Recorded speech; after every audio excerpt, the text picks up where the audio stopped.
फिर आपको बहुत स्वागत है आपकी अपनी यूट्यूब चैनल डीएलएड बाला में। यूपी डीएलएड के सेकंड सेमेस्टर की पीवाईक्यू सीरीज को एक कदम और आगे बढ़ाते हुए आज दोस्तों हम आपके लिए लेकर हाजिर हैं 2020 के पहले यानी कि प्रथम प्रश्न पत्र को। ये आपका फर्स्ट पेपर है, ठीक है। वर्तमान भारतीय समाज और प्रारंभिक शिक्षा, ठीक है। तो ये आपका पहला प्रश्न पत्र हो जाता है, वर्तमान भारतीय समाज और प्रारंभिक शिक्षा। और इसके अलावा यहाँ पर आपको पता ही होगा अब आपके लघु उत्तरीय प्रश्न, जो अति लघु उत्तरीय प्रश्न है, ठीक है, वेरी शॉर्ट आंसर टाइप, जो 1 नंबर वाला क्वेश्चन होता है, इसकी सीरीज स्टार्ट हो चुकी है। और 2016, 17, उसके बाद 19 और ये 20 की अब ये यहाँ पर जो पेपर है वो आपके लिए लगातार आ रहे हैं। इसकी पिछली क्लासेस अगर अभी तक आपने अटेंड नहीं किए तो तुरंत चैनल पर जाकर देख लीजिए। सभी सब्जेक्ट की अलग अलग प्ले लिस्ट आपके लिए बना दी गई है, ठीक है, जो आपकी परीक्षाओं के लिए बहुत ही ज़्यादा इंपॉर्टेंट होंगी। इसके अलावा जितने भी ऑब्जेक्टिव क्वेश्चन थे सन 2016 से लेकर 2023 तक के सारे ऑब्जेक्टिव क्वेश्चन भी आपको इसी चैनल पर सॉल्व करा दिए गए। तो जितने भी नए भाई बहन हमसे जुड़े हैं तुरंत चैनल को सब्सक्राइब करके आप प्लेलिस्ट में जाकर देख लीजिए प्रीवियस ईयर क्लासेस को, जो आपकी परीक्षाओं के लिए बहुत ज़्यादा उपयोगी साबित होने वाले हैं। आपकी परीक्षाएं भी आपको पता चल ही चुका है, 3, 4 और 5 अप्रैल में कंडक्ट की जाएंगी पीएनपी की ओर से। ऑफिशियल एग्जाम स्कीम भी आपकी आ चुकी है, तो फटाफट आप तैयारी कर लीजिए अच्छे से, ताकि आपकी बैक ना लग पाए बिल्कुल भी। तो चलिए दोस्तों आज की क्लास को स्टार्ट करते हैं। भाई मैंने आपको बता ही दिया है, अब आपके लिए अति लघु उत्तरीय प्रश्नों की सीरीज चल रही है 2016, 17, 19 और अब ये 20 की सीरीज अब आपकी स्टार्ट हो चुकी है अति लघु उत्तरीय प्रश्न की। तो इसमें पहला प्रश्न है, बहुतकालीन शिक्षा के 2 प्रमुख केंद्रों के नाम यहाँ पर आपको बता दें, ठीक है। तो ये एक इंपॉर्टेंट क्वेश्चन है, ये परीक्षा में कई बार रिपीट हो रहा है। पहले भी आपने देखा होगा 2019 में भी प्रश्न आया था। तो बार बार परीक्षा में क्वेश्चन रिपीट होते हैं। अगर आप इन सीरीज को आसानी से देख लेंगे तो निश्चित रूप से आप क्वेश्चन पेपर को भी आसानी से सॉल्व कर ही देंगे। तो बहुतकालीन शिक्षा के 2 प्रमुख केंद्र यहाँ पर बताए गए हैं, काशी और तक्षशिला, ठीक है। कौन कौन से? काशी और तक्षशिला, ठीक है। ये बहुतकालीन शिक्षा के 2 प्रमुख केंद्र थे। प्रश्न संख्या 17 यहाँ पर पूछा गया, मूल्यपरक शिक्षा, ठीक है। मूल्यपरक शिक्षा के उद्देश्य बता दीजिए। तो मूल्य शिक्षा का उद्देश्य देशभक्ति भावना के साथ साथ एक अच्छे नागरिक के मूल्यों का विकास करना होता है, ये आपको ध्यान रखना। दूसरा उद्देश्य बताया गया कि मूल्य शिक्षा का उद्देश्य बच्चों की शारीरिक, भावात्मक और मानसिक के साथ आध्यात्मिक पहलुओं के संदर्भ में अच्छे के व्यक्तित्व विकास के लिए के सभी दृष्टिकोण सुनिश्चित करता है, ठीक है। कौन? मूल्यपरक शिक्षा, ठीक है। तो ये आपको ध्यान रखना है। अगला प्रश्न है, भारतीय शिक्षा का महाधिकार पत्र किसे कहा जाता है? तो इसे किसे बोलते हैं? ये वुड डिस्पैच को। किसे? वुड डिस्पैच को। वुड का जो घोषणा पत्र था, ठीक है, वुड डिस्पैच जिसे कहा जाता है, इससे भारतीय शिक्षा का मैग्ना कार्टा भी कहा जाता है और भारतीय शिक्षा का महाधिकार पत्र भी कहा जाता है। किसे? वुड डिस्पैच को। आपको ध्यान रखना है, ठीक है। इसी के साथ बढ़े अपने अगले प्रश्न को। प्रश्न संख्या आपका 19 में आपसे पूछा गया कि जो उपनयन संस्कार है इससे आप क्या समझते हैं? आखिर आप समझते क्या उपनयन संस्कार से? बता दीजिए क्या समझते हैं आप उपनयन संस्कार से। तो देख लेंगे उपनयन संस्कार क्या है। उपनयन संस्कार वैदिक काल, ठीक है। कौन सा काल? वैदिक काल में जब बालक ज्ञान हासिल यानी कि पढ़ाई स्टार्ट करता था, ज्ञान हासिल करने योग्य हो जाए तो उसका सबसे पहले उपनयन संस्कार करा दिया जाता था, ठीक है। ये उप यानी पास और नयन यानी ले जाना, ठीक है, अर्थात गुरु के समीप ले जाने का अर्थ ही उपनयन संस्कार कहलाता है। गुरु के समीप पास ले जाने का अर्थ ही उपनयन संस्कार कहलाता है। और ये कौन से काल में होता था? वैदिक काल में। ये भी आपको ध्यान रखना है। ये प्रश्न ऑब्जेक्टिव क्वेश्चन में भी रिपीट होता है बार बार कि जो उपनयन संस्कार है वो किस काल में किया जाता था। तो आप फटाक से मार देंगे वहाँ पर आंसर, वैदिक काल। इसी के साथ बढ़ रहे हैं अपने अगले प्रश्न की ओर। प्रश्न संख्या आपका 20 नंबर के ये प्रश्न है, फटाफट इसे आप देख लेंगे। क्या पूछा गया इसमें? राष्ट्रीय बाल श्रम नीति कब घोषित की गई थी?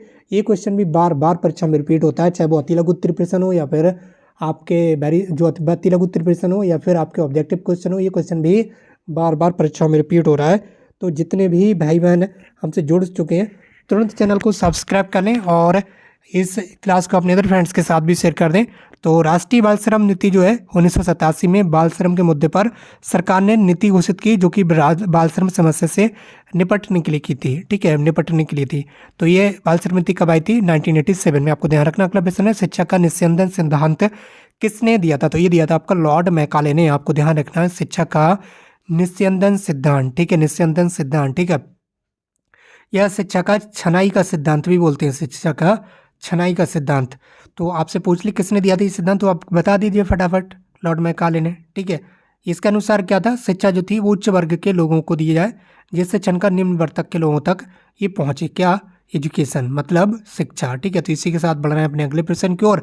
और प्रश्न संख्या आपका 22 है। प्रश्न संख्या 22 में आपसे क्या पूछा गया, फटाफट देख लीजिए क्या पूछा जा रहा है 22 में।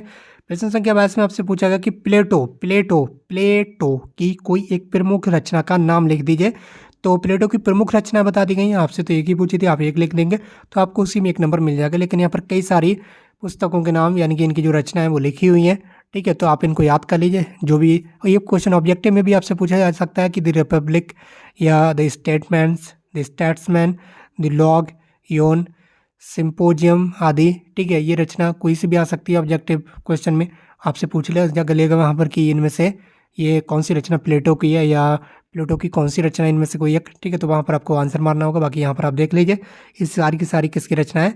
प्लेटो की रचना है। ठीक है, इसके साथ आपका अगला प्रश्न है, कस्तूरबा गांधी बालिका विद्यालय की स्थापना के 2 उद्देश्य लिख दीजिए। ठीक है, जो ग्रामीण क्षेत्र में, ठीक है, जो यहाँ पर बालिकाओं की शिक्षा के लिए स्कूल यानी कि जो विद्यालय बनाए गए हैं, जैसे कस्तूरबा गांधी बालिका विद्यालय कहा जाता है, इनकी प्रमुख विशेषताएं या उद्देश्य कह सकते हैं आप निम्न वर्ग। ठीक है, निम्न वर्ग की बालिकाओं के लिए, ठीक है, जो गरीब निर्धन परिवार की बालिकाएं होती हैं उनके लिए आवासीय विद्यालय के माध्यम से गुणवत्ता युक्त प्रारंभिक शिक्षा को उपलब्ध कराया जाएगा। 6 से 8 क्लास तक की छात्राओं को इसमें जो एजुकेशन है, जो शिक्षा वो दी जाती है, 6 क्लास से लेकर 8 क्लास तक की, यानी कि जिन छात्राओं की एज 11 से 14 वर्ष के बीच होती है उन्हीं छात्राओं को इन स्कूलों में यहाँ पर एजुकेशन यानी कि शिक्षा दी जाती है। सभी वंचित वर्ग की बालिकाओं को शिक्षा सर्वसुलभ बनाना, जिससे निम्न वर्ग की बालिकाओं को आसानी से एजुकेशन यानी कि जो शिक्षा है वो प्राप्त हो सके। इसी के साथ बढ़ना अपने अगले प्रश्न को। प्रश्न संख्या है आपका 24, देख लेंगे फटाफट। भारत में अध्यापक शिक्षा के मानक कौन सी संस्था तय करती है? तो ये तो अब आपको पता चल ही चुका होगा, फर्स्ट सेमेस्टर में पता चल चुका होगा, नहीं चला तो अब सेकंड सेमेस्टर में पता चला लीजिए। ये जो यहाँ पर आपकी संस्था होती है वो होती है national council for teacher education, राष्ट्रीय अध्यापक शिक्षा परिषद। ठीक है, राष्ट्रीय अध्यापक शिक्षा परिषद, ठीक है, जो कि नेशनल लेवल पर होती है। और इसका मुख्यालय कहाँ, ये भी आपको ध्यान रखना है, न्यू दिल्ली आपको ध्यान रखना, कहाँ? नई दिल्ली में। ठीक है, तो ये बताया गया भारत में अध्यापक शिक्षा के मानक कौन करती है? या एनसीटी करती है तय। ये संस्था देश में शिक्षा के नियोजित और समन्वित विकास का भी जिम्मेदारी इसने ली हुई है। बाकी बढ़ रहे हैं अपने अगले प्रश्न की। प्रश्न संख्या आपका 25, प्रश्न संख्या 25।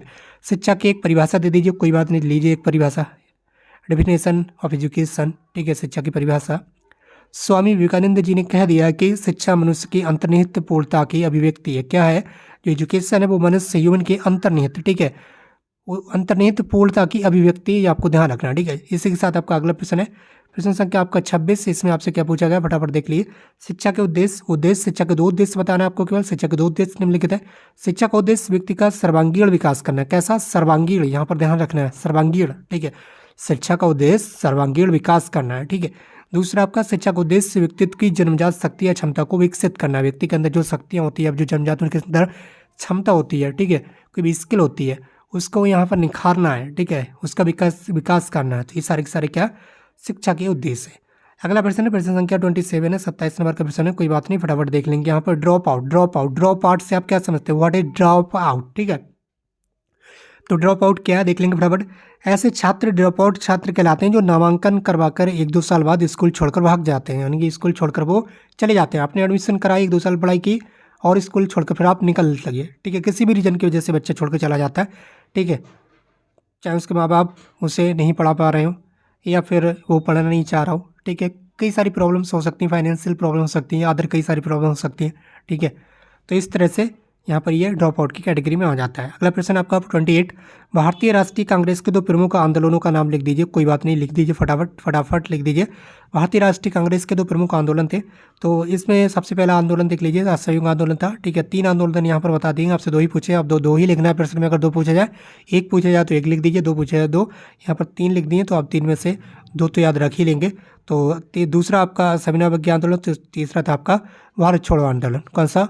भारत छोड़ो आंदोलन। ठीक है, तो फटाफट देख लेंगे। अगले प्रश्न की ओर बढ़ रहे हैं हम यहाँ पर, और ये 29 नंबर का प्रश्न आपके सामने है। इसमें पूछा गया कि पर्यावरण संरक्षण के 2 उपाय बता दीजिए, किस तरह से हम पर्यावरण का संरक्षण कर सकते हैं।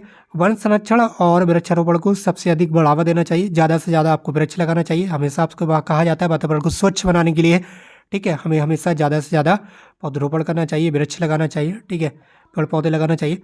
फैक्ट्रियों कारखानों को नदियों से दूर कर देना चाहिए। ठीक है, फैक्ट्रियाँ जो होती हैं उनसे कचरा निकलता है, गंदी चीज़ें निकलती हैं। ठीक है, और जो कारखाने होते हैं उनका जो यहाँ पर पानी वगैरह जो वेस्टेज होता है वो नदियों में नहीं छोड़ा जाना चाहिए, ये भी ध्यान रखना।